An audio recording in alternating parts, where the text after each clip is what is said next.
یہ غازی یہ تیرے پراسرار بندے، یہ غازی یہ تیرے پراسرار بندے جنہیں تو نے بخشا ہے ذوق خدائی۔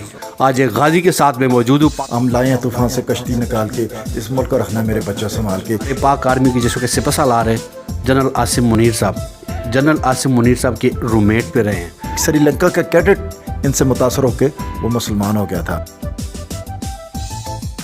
تھرل پہ ایلی اوپر اٹھتا ہے، میں اس کے نیچے تھا۔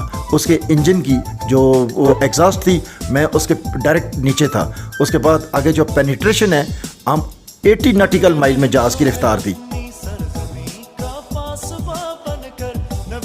JSSG والوں نے جنہوں نے مجھے جہاز کے ساتھ باندھا تھا۔ مشن پہ آپ نے ہیلی سے اپنے آپ کو باندھ کے جب آپ ٹیک اپ ہوئے تو وہ مشن کتنے کامیاب رہا؟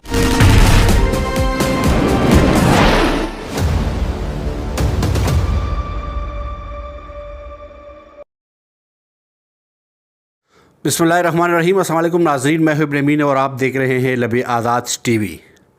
یہ غازی یہ تیرے پراسرار بندے، یہ غازی یہ تیرے پراسرار بندے جنہیں تو نے بخشا ہے ذوق خدائی۔ آج ایک غازی کے ساتھ میں موجود ہوں۔ پاک بھارت کشیدگی چل رہی ہے، غازی صاحب کو سنیں گے غازی کون ہے اور غازی کا جو کارنامہ ہے۔ لیکن انڈیا کو ایک سولجر پاکستانی گزرا تھا غازی، جو آج بھی موجود ہے۔ سر آپ کا بہت بہت شکریہ۔ تھینک یو جی۔ آپ کو پتہ ہونا چاہیے کہ پاکستان جو ہے دنیا کا واحد ملک ہے جو اس کلمے کی بنیاد پر قائم ہوا تھا۔ یہ دو قومی نظریہ کی بنیاد پہ اس کو میرے وجود میں لایا گیا تھا، کیونکہ جب یہ چیزیں طول پکڑ رہی تھیں جو آج زیادہ اس کی صورتحال آپ دیکھ رہے ہیں، یہ تو مسلمان اور ہندو کے درمیان تھا، اب وہاں بدھ ہیں اور سکھ ہیں اور ناگالینڈ میں باقی جو لوگ ہیں، آپ دیکھ لیں وہاں علیحدگی کی تحریکیں اٹھ رہی ہیں، اس لیے کہ وہ وہاں ضبط نہیں ہو سکتے اور ہندو نے ان کا جینا دو بار کر سکا ہے۔ آج کی میں صبح کی بات بتاتا ہوں، وہاں کے اسٹیڈیم میں ایک ہندو نے پاکستان کا پرچم لہرا کے پاکستان زندہ باد کا جب نعرہ لگایا، اپنے ہی ساتھیوں نے اس کو مار کر اس کو ہلاک کر دیا۔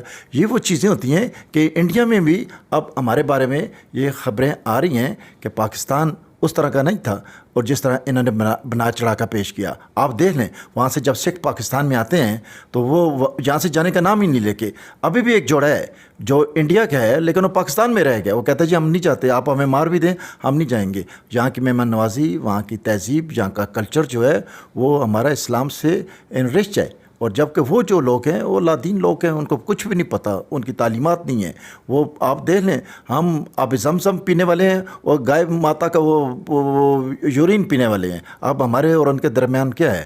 ہم تو دیکھیں، ہم تو وہ اپنا دین اور امان سے لیس ہیں، اور وہ آپ دیکھیں لا الہ ایک جذبہ ہے، ان کے پاس کیا ہے۔ تو یہ وہ چیزیں ہوتی ہیں، ہم شہادت کی موت مرنا چاہتے ہیں اور غیرت سے جینا چاہتے ہیں۔ ٹیپو سلطان نے 100-200 سال پہلے یہی بات بتائی تھی، اور یہاں تعداد نہیں ہوتی، یہاں ایک آدمی ہو اور اس کے ساتھ اگر دوسرا آدمی ہو تو 11 بن جاتے ہیں۔ سر وقت کی نزاکت کو دیکھتے ہوئے میں ذرا پاکستانی نوجوانوں کو بھی اور انڈیا کو بھی آپ کا جو کارنامہ ہے، دشمن کو تو بالکل ہی نہیں بولے گا، میں چاہ رہا ہوں کہ میری ناظرین کے لیے، ویورشپس کے لیے اگر آپ وہ خود زبانی سنائیں، مجھے تو پتہ ہے لیکن ناظرین کو ذرا سنائیں کہ آپ ہیلی کاپٹر سے اپنے آپ کو باندھ کے وہ جو ہوا تھا سب کچھ کارگل اور اس سچویشن اس ٹائم جو ہوا تھا۔ میں جب چھوٹا تھا تو میرے بابا نے مجھے 2 نظمیں یاد کرائی تھی، ایک لب عطیہ دعا بن کے تمنا میری، اور دوسری علامہ اقبال کو مشہور شعر تھا جو مجھے ہمیشہ وہ لکھ کے میری ڈائری پہ دیتے تھے، ہم لائے ہیں طوفان سے کشتی نکال کے، اس ملک کو رکھنا میرے بچہ سنبھال کے۔ اس چیز نے مجھے اتنا کیا نا کہ اس چیز نے مجھے آگے بڑھنے میں بڑا ممدوح مامن میرے لیے ثابت ہوا۔ میں جب چھوٹا تھا تو میں دیکھا تھا جب ایسٹ پاکستان کا یہ سرنڈر ہوا تھا تو وہ اس دن میں نے قسم اٹھائی تھی کہ میں انڈیا سے بدلہ لوں گا، اور یہی میرا فوج میں آنے کا تھا. میرے ساتھ اور جتنے جوان ہیں آج بھی جو فوج میں سروس کر رہے ہیں ان میں یہی ہے. میرا خیال ہے انڈیا میں ان کی لیڈرشپ کو یہ چیزیں پہنچ چکی ہیں کہ پاکستان کے ساتھ پنگا نہیں لینا. پاکستان میں پھر وہی محمد بن قاسم، خالد بن زیاد اور طارق بن زیاد جو ہے نا یہ پیدا ہو چکے ہیں، اور وہی ایمانی لہر اور سرحیت ان کی رگ و پے میں بڑھ چڑھ کر آ چکی ہے. چیز یہ ہے کہ میں اسی سلسلے کے ساتھ جب سیاچن میں والنٹیئر ہو کے گیا تھا تو میں 3 دن نیچے 3 دن اوپر بغیر لاجسٹک اور کمیونیکیشن کے وہاں ایک میگزین جس میں 28 راؤنڈ تھے، ہونے تو 30 تھے، اور مائنس ٹمپریچر کی وجہ سے ہم اس میں 28 راؤنڈ ڈالے تھے. اور جب اوپر میں گیا تو وہ بریگیڈ مائنس اٹیک تھا جو اوپر آنے کی کوشش کر رہا تھا، آتا کہ وہ پہنچ چکا تھا. چونکہ ان کی طرف سے سلوپ تھی، ہماری طرف سے ورٹیکل اپروچ تھی، ہم اس طرح نہیں جا سکتے تھے. پھر اس کے لیے ایک سوئسائڈل مشن تیار کیا گیا تھا جس کے لیے میں نے اپنے آپ کو والنٹیئر کیا، اور اللہ تعالیٰ نے ہمیں کامیابی دی. آپ کو میں بتاؤں اس میں نے 4 ہواؤں کی زد میں رہا، اور دشمن کا جو فائر تھا وہ علیحدہ تھا. 4 ہوائیں کون سی تھی؟ جس ہوا کے تھرل پہ ایلی اوپر اٹھتا ہے میں اس کے نیچے تھا. اس کے انجن کی جو اس کی جو ایگزاسٹ تھی میں اس کے ڈائریکٹ نیچے تھا. اس کے بعد آگے جو پینیٹریشن ہے، ہم 80 ناٹیکل مائل میں جہاز کی رفتار تھی، وہ آپ دیکھ لیں، وہ اس میں ہم آگے جا رہے ہیں. اور آگے سے 70 ناٹیکل مائل بلیزر چل رہا تھا، برفانی طوفان ان کی ذات میں تھا. عام آدمی کو اس چیز کا شاید نہ پتہ چلے. 3 ہواؤں کا سینہ چیر کے آپ دشمن کی طرف جا رہے تھے، اس وقت جذبہ کیا تھا؟ میرا یہ تھا کہ میں کہتا ہوں کہ یہ ہیلی ہے، میرے پر نکل جائیں، میں اس سے پہلے جا کے ان کے ساتھ 2 ہاتھ کروں. یہ میری تربیت تھی، یہ میرا ایمان تھا، اور میں موت سے نہیں ڈرتا تھا. میں چاہتا تھا کہ میں جا کے شہادت کو گلے لگاؤں. میرے علاوہ کوئی بھی میرا ساتھی ہوتا، بلکہ یہ ہے کہ میرے جانے سے پہلے میرے ساتھ دوسرے لوگ لڑائیاں کر رہے تھے، میں آگے جاؤں گا، میں آگے جاؤں گا. لیکن چکر جو ہوتا ہے کوئی بھی ہوتا اس کا مجھ سے زیادہ بڑھ چڑھ کر. جس مشن پہ آپ نے ہیلی سے اپنے آپ کو باندھ کے جب آپ ٹیک اپ ہوئے تو وہ مشن کتنے کامیاب رہا، اور آپ کی جو میموری اس میں وہ آج کیپچر ہے؟ فوج میں ایک ٹیم ورک ہوتا ہے، ہر آدمی کا زبردست کام تھا. پائلٹ نے اپنا کمال دیا، نیچے SSG والوں نے جنہوں نے مجھے جہاز کے ساتھ باندھا تھا انہوں نے ان کا اپنا رول تھا. اگر وہ صحیح وجہ طریقے سے روپ کے ساتھ نہ باندھتے اس طوفان کے ساتھ میں باہر نکل جاتا. لیکن یہ چیزیں ہوتی ہیں، دعائیں تھیں، اور ہمارے توپ خانے والوں کا کام تھا. باقی جو گراؤنڈ فورسز تھی وہ اپنا اپنا کام انجام دے رہے تھے، اور گولے ٹھیک ٹھاک دشمن کے نشانوں ٹھکانوں پہ لگ رہے تھے. اور جب ہم پہنچے سکسیس طریقے سے وہاں لینڈ کیا، اور ہمارے اندر وہ بزدلی اور وہ چیز نہیں، جذبہ تھا. اور ہم نے جاتے ہی سب سے پہلے سکسیس سگنل دیا کہ ہم نے قیدی پکڑے ہیں، بتائیں ان کے ساتھ کیا سلوک کیا جائے. دشمن کی صفوں میں تھر تھر ہی مچ چکی تھی، ان کو پتہ نہیں چلا کہ یہ کتنے آدمی ہیں. میں اکیلا آدمی تھا، اور یہ وہ ہماری ٹریننگ تھی، یہی ہمارا ایمان ہے. میں سمجھتا ہوں ہماری ماؤں نے ہمیں کہا تھا کہ میں اس وقت تک آپ کو نہیں بخشوں گی جب تک آپ اپنا نمک حلال نہ کریں گے اپنے وطن کے ساتھ، اپنی قوم کے ساتھ. سر موجودہ اس وقت سچویشن پہ حالانکہ پاک بھارت کشیدگی چل رہی ہے، اور اس وقت جو سوشل میڈیا سے ہم دونوں مخاطب ہیں، اس سوشل میڈیا کا کردار کتنا مثبت رہا ہے اور کتنا منفی رہا ہے؟ کن کی طرف سے منفی رہا ہے اور کن کی طرف سے مثبت رہا ہے؟ آپ دیکھیں جی، اس میں ڈاکٹر گوبلس کی طرح بہت لوگ ہوتے ہیں جو جھوٹ بولتے ہیں لیکن حقیقت چھپ کے وہ نہیں آتی نا. وہ کہتے ہیں کہ خوشبو، وہ کہتے ہیں کہ سچ سامنے آ ہی جاتا ہے. خوشبو جو ہوتی ہے نا وہ کاغذ کے پھولوں سے نہیں آتی ہے، حقیقت کے پھولوں سے آیا کرتی ہے. دیکھیں ایک دور تھا مجنو جب لیلا سے پیار کرتا تھا اس کو لوگ پتھر مارتے تھے، پاگل کرتے تھے. آج یہ ہے کہ ایک عقیدت والے کا نام مجنو ہے. تو جب انسان کی زندگی میں قدر نہ ہونا تو وہ بیکار ہو جاتا ہے. اس لیے کہتے ہیں وہ سنگزنی کرتے رہے اہل وطن، یہ الگ بات کہ دفنائیں گے اعزاز کے ساتھ. میں یہ سمجھتا ہوں یہ وقت آ گیا ہے لوگوں کو پتہ چل جائے کہ ہم کون ہیں، اور دشمن کو بھی یہ پتہ چل چکا ہے.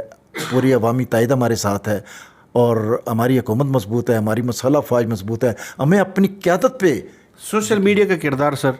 سوشل میڈیا میں دیکھیں جی، یہ ایک زبردست چیز ہے اگر اس کو پازیٹیو طریقے سے استعمال میں لایا جائے. دشمن اپنے طریقے سے کرتا ہے، اپنے لوگ اپنے طریقے سے کرتے ہیں، لہٰذا ہمیں اس پہ نظر رکھنی چاہیے. اور لوگ سمجھدار جو ہوتے ہیں ان کو پتہ چل جاتا ہے. یہ ابھی تعلیم یافتہ ماحول میں ہم رہ رہے ہیں، اور ہر آدمی اس کو انالائز اچھے طریقے سے کر سکتا ہے، کون کیا کہہ رہ سکتا ہے. لہٰذا لوگ اس کو ایکسیپٹ کرتے ہیں جو پازیٹیو ہوتے ہیں. سر یہاں پہ میں ود ڈیو ریسپیکٹ بات کروں گا، اور پاکستانی ناظرین کو جہاں جہاں میری آواز جاری ہے، جہاں جہاں لوگ دیکھ رہے ہیں، سن رہے ہیں، ان کو بھی ود ڈیو ریسپیکٹ، معذرت، انتہائی معذرت سے بات کروں گا. جو ہمارے پاکستانی اس وقت اپنے اداروں پہ تنقید کر رہے ہیں، ان کے لیے کوئی میسج دینا چاہیں گے سر؟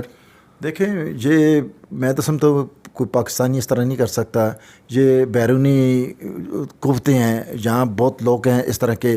ابھی یہ میڈیا کا جو آپ پتہ ہے, یہ سائنس ٹیکنالوجی بہت آگے تک پہنچ چکی ہے.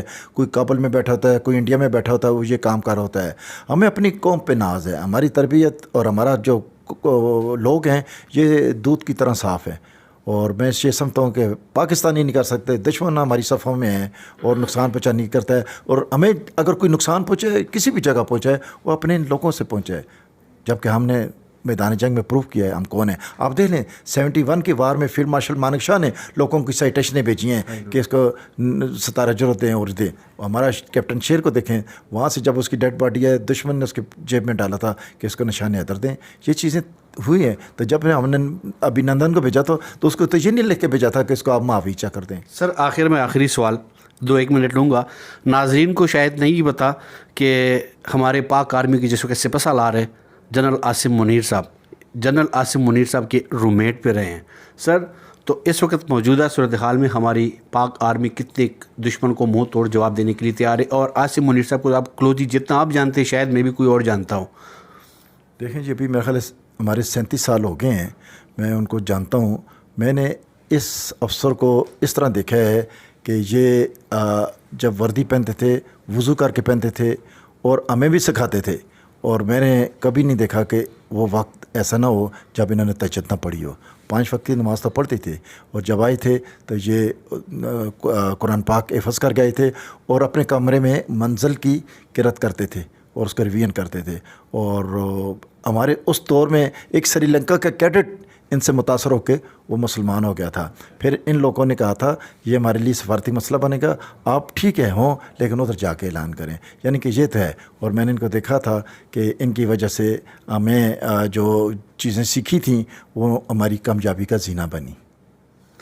ناظرین, ہمارے سپہ سالار کو جب نان مسلم دیکھ کے ایمان کے دائرے میں اور دار اسلام میں آ جاتے ہیں تو ہمارا جذبہ کیا ایک جذبہ ہے. اور ایسے جیسے غازی ہمارے موجود ہو اور پاکستان کی آرمی کے ساتھ ساتھ کروڑوں کے حساب سے جو پاکستانی قوم ہے وہ اس وقت انڈیا ہو چاہے کوئی بھی دشمن ہو, پاکستان کی طرف میلی آنکھ سے دیکھے گا تو منہ توڑ جواب ملے گا جیسے ماضی میں ملا ہے. سر آپ کا بہت بہت شکریہ. ناظرین ہمیشہ کی طرح دعا اور امید کہ ہمارا ملک پاکستان اور ریاسی ادارے بہتری کی طرف جائے. اجازت دیجیے, اللہ حافظ. پاکستان زندہ باد.